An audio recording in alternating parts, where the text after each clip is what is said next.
ఏంటవని?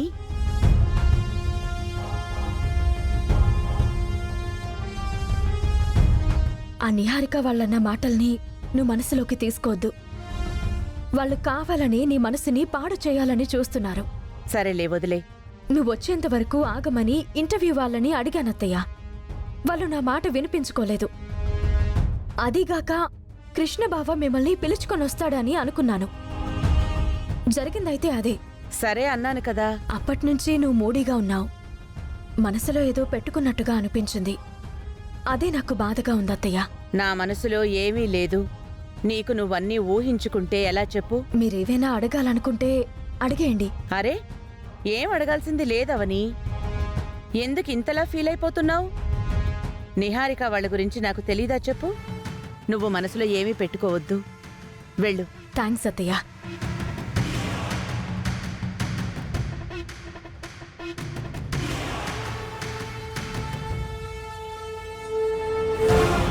నా మనసులో ఇంతకు ముందు ఏమీ ఉండేది కాదు. మీరే పుట్టించారు. కోపం, ద్వేషం, అహం, శత్రుత్వం అన్నీ పుట్టించారు. ఎంత కాదనుకున్నా నీ బిడ్డ విషయంలో నువ్వు స్వార్థపరురాలి అయిపోయావు. నీకంటే మంచి పేరు నా కూతురు సంపాదించుకునేలా చేస్తానత్తా అని గతంలో శపథం చేశావు కదా. అది ఇప్పుడు నెరవేర్చుకుంటూ నన్ను పాతాళానికి తొక్కుతున్నావు.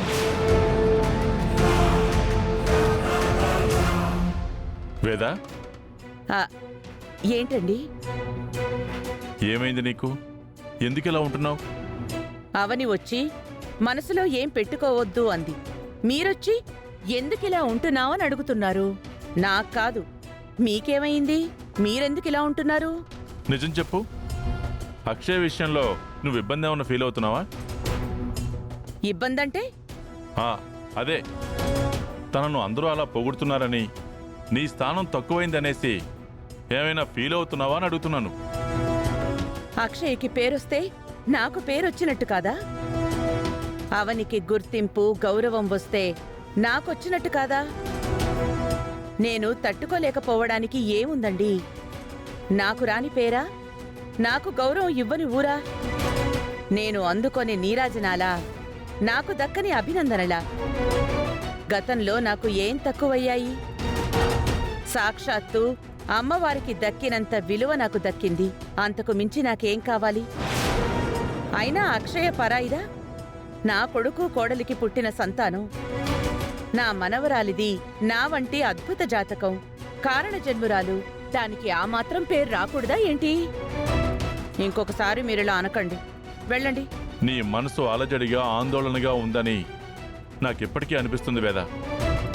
ఎందుకైనా మంచిది, రేపు ఒకసారి గుడికి వెళ్ళు. ప్రశాంతంగా ఉంటుంది, మనసు కూడా కుదుట పడుతుంది.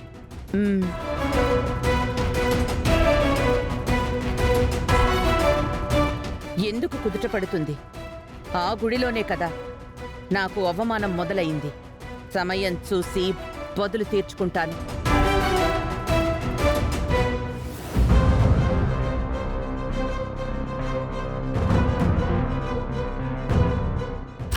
అచ్చయ్య అని అంతా అంటున్నారు కానీ మునుపైతే యాదవతమ్మగారికి జై, యాదవతమ్మగారికి జై అని జేజేలు కొట్టినారు కదేటి.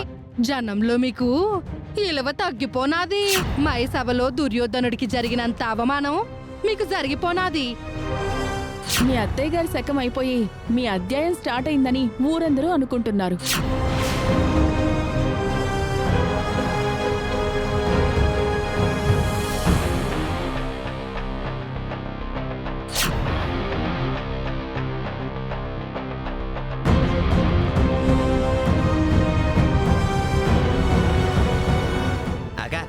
తొందరగా కానీ అక్క, అమ్మ డైనింగ్ టేబుల్ దగ్గర వెయిటింగ్ లో ఉంది. తొందరగా చెయ్యాలి కదా. రే, వేడి వేడి దోశలు తినిపించడమే కాదురా, అమ్మ చెవి దగ్గర జోరేగా మోతలా అక్షయ్ గురించి మరింత ఎక్కించాలి. అవునవును, పుల్లమ్మ పుల్లలకి అమ్మలో మార్పు మొదలైంది. మిగిలింది మనం పూర్తి చేద్దాం. నువ్వు తొందరగా గాని. మావయ్య పెద్దరాజు గారు పనుందని బయటికి వెళ్లారు. శ్రీకర్ అవనీలు కూడా ఇంట్లో లేరు. ఇదే మంచి సమయం.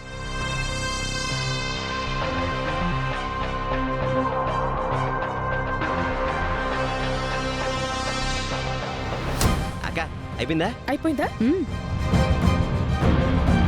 పదండి. పద.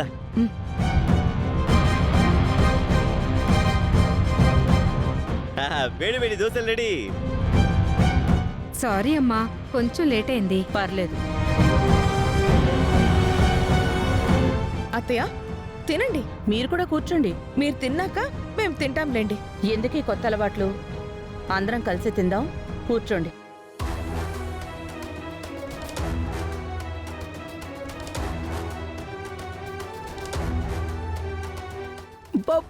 బాబ్బా దోశలు పూతరేగుల్లా నోట్లో వేసుకుంటే అలా కరిగిపోతున్నాయి. అమ్మ తర్వాత వంటల్లో మీరే, అందులో అనుమానమే లేదు. దోశల సంగతి అటుంచరా. నాకు అమ్మ విషయంలోనే బాధగా ఉంటుంది. ఎందుకక్క? అమ్మ అడుగులకు మడుగులొత్తిన ఈ ఊర్లో అడుగడుగున అవమానం జరుగుతుంది. అందుకే నాకు చాలా బాధగా ఉంది. ఓ అదా, ఏం చేస్తాం మరి? ఆ విషయం అమ్మే గ్రహించాలి. మీరేమైనా అనుకోండి అత్తయ్య, అవని అక్షయలు అటు ఊర్లోనూ ఇటింట్లోనూ మీకు విలువను అస్సలు ఇవ్వడం లేదు. మీ విలువని కూడా దిగజార్చేస్తున్నారు. అది మీకు అర్థం కావడం లేదు. అర్థం కానంత చిన్నపిల్లనేం కాదు. నాకు అన్నీ అర్థమవుతున్నాయి.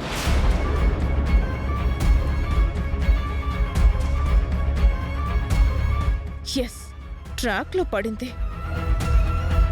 అర్థమైందని మౌనంగా ఉంటే ఎలా అమ్మా? అవని విషయంలో నువ్వేదో ఒక నిర్ణయం తీసుకోవాలి కదా. అందుకు సమయం వస్తుంది.